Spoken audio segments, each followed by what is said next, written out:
Vikram 2, writer Lavanya Chaudhary, anchor Nitin Dahiya. क्यों डरी हुई है नैना? क्यों मार डाला रोलेक्स ने अपने ही भाई को? कौन से सबूत लग गए हैं रोलेक्स के हाथ? हेलो दोस्तों, मैं नितिन आपका स्वागत करता हूं पॉलीग्राड स्टूडियोज में।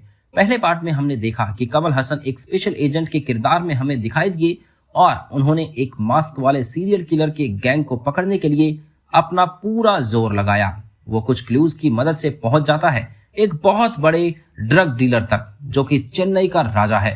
इस बार विक्रम अपने बेटे की मौत का बदला लेते हुए दिखाई देगा। साथ ही वो अपनी नई स्क्वाड भी तैयार करेगा और प्रभंजन की बीवी भी उसकी मदद करेगी। कहानी अब तक एकदम क्लाइमैक्स की ओर पहुंच गई है। नैना के बच्चे वाले झूठ के ना पकड़े जाने का वो और विक्रम पूरा फायदा उठा रहे हैं। साथ ही नैना की डॉक्टर दोस्त सारी खबरें भी पहुंचा रही है विक्रम तक, जिससे विक्रम का काम आसान हो गया है। रोलेक्स अपने बिजनेस को डूबता देखकर अब उस पर ध्यान देना चाहता है, लेकिन वो रंगा वाली चीज के बाद अपनी गर्लफ्रेंड और बच्चे को अकेले नहीं छोड़ना चाहता। वो घर बैठे बैठे ही पता लगाता है कि आखिर ये सब किसने किया। उसका शक नैना पर बिल्कुल भी नहीं जाता। वो सबके कॉल्स चेक करवा लेता है और उसमें से उसके भाई के नंबर से रोज कॉल्स की गई होती हैं विक्रम को। वो अपने भाई से पूछता है कि आखिर उसने ऐसा क्यों किया, लेकिन उसका भाई बार बार यही बोल रहा होता है कि उसे नहीं पता ये कॉल्स कब और किसने की। रोलेक्स उसकी नहीं सुनता और वो रंगा के बाद से बिल्कुल रिस्क नहीं लेना चाहता, इसीलिए वो अपने भाई को मार देता है। अब आप सोच रहे होंगे कि ऐसा कैसे हो सकता है, रोलेक्स का भाई विक्रम से कैसे मिला हुआ है?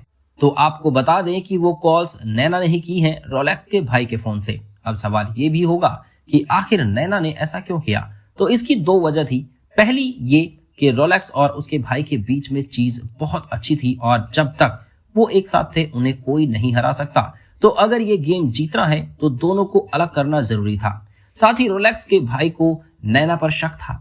वो रोलेक्स को कुछ बोलता इसीलिए नहीं था क्योंकि वो रोलेक्स का दिल नहीं तोड़ना चाहता था। तो नैना ने बहुत समझदारी से उसके फोन की कॉल्स फॉरवर्ड कर दी थी अपने नंबर पर, जिससे रिकॉर्ड्स में रोलेक्स को अपने भाई का ही नंबर दिखा। इस सब के बाद रोलेक्स फ्री बैठ जाता है और बहुत रोता है। अब वो इतना अकेला हो चुका है कि नैना के अलावा उसको कोई नहीं दिखता है।